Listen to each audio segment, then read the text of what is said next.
Hello स्टूडेंटों, कैसे हो। आज एक बार फिर आप सभी का सक्सेस साइंस क्लासेस में स्वागत है। कल हम लोग पढ़े थे प्रकाश का अपवर्तन, जिसमें प्रकाश के अपवर्तन तथा उसके नियमों को जाने थे। आज हम उसी टॉपिक को लेकर आगे बढ़ेंगे और बताएंगे आज के टॉपिक्स में स्नेल का नियम क्या है। आप लोग भी इसको गौर से देखेंगे।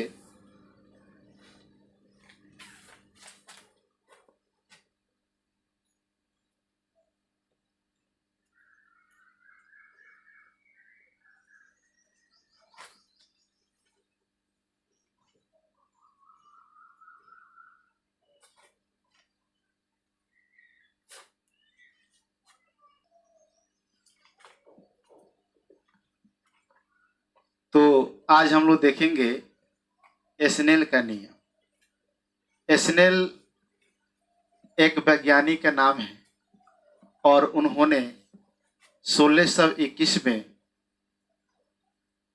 आपतन कोण और अपवर्तन कोण के बीच के संबंध को बताने के लिए एक नियम का प्रतिपादन किया और उसी नियम को हम स्नेल के नियम के नाम से जानते हैं। अब स्नेल का नियम जो है प्रकाश के अपवर्तन का दूसरा ही नियम है, जिसे हम लोग पिछले क्लास में पढ़े थे। एक बार और यहाँ पर हम समझेंगे। देखिए,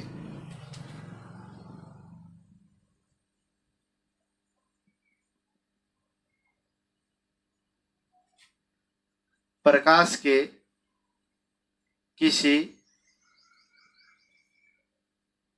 विशेष वर्ण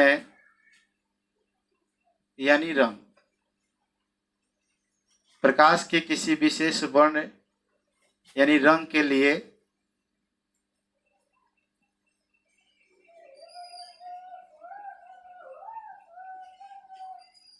आपतन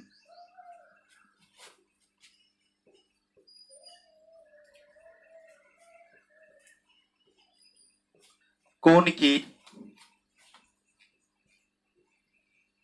ज्या तथा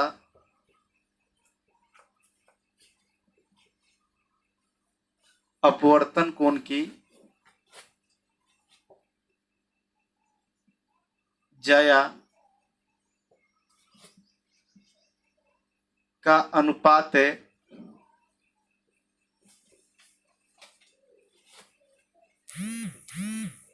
दो माध्यमों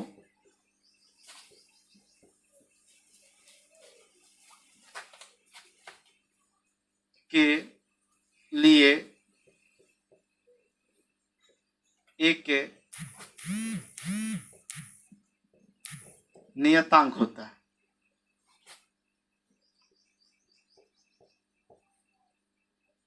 है। इस नियम को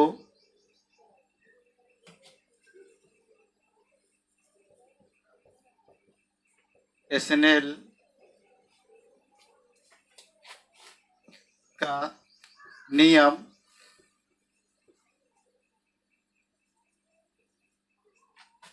कहा जाता है। एक बार और समझिए, प्रकाश के किसी विशेष वर्ण के लिए आपतन कोण की ज्या तथा अपवर्तन कोण की ज्या का अनुपात दो माध्यमों के लिए एक नियतांक होता है। इसे हम स्नेल के नियम के नाम से जानते हैं। अर्थात इसको चित्रानुसार समझेंगे। जैसे मैंने कल चित्र बनाया था, वही चित्र को फिर बनाते हैं। यहाँ पर हम अभिलंब ले लेते हैं और यहाँ यह हवा को संकेतित करते हैं।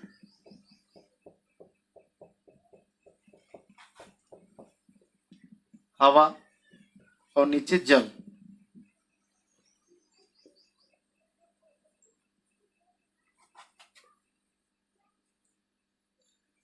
तो हवा और जल की अपेक्षा में देखते हैं तो हवा हो जाएगा विरल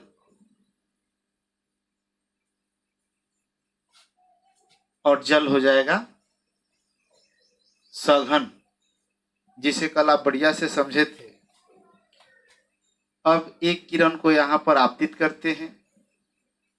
इसको जाना चाहिए इस अपनी सीधी रेखा में, लेकिन जैसे ही माध्यम चेंज होता है ये अपने पूर्व पथ से विचलित हो जाता है। और यहाँ जो कोण बनता है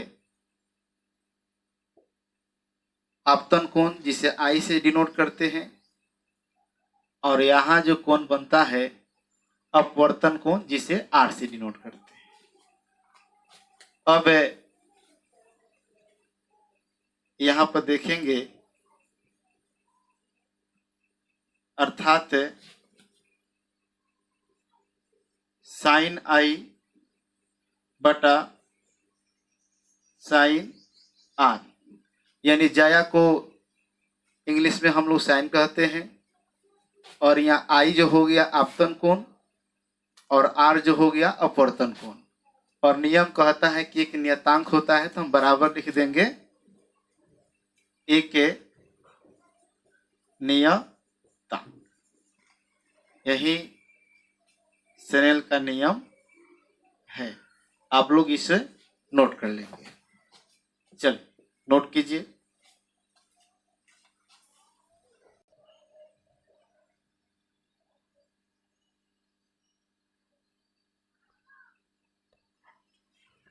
चलिए अब हम लोग नोट्स में कुछ बातों पर ध्यान देते हैं।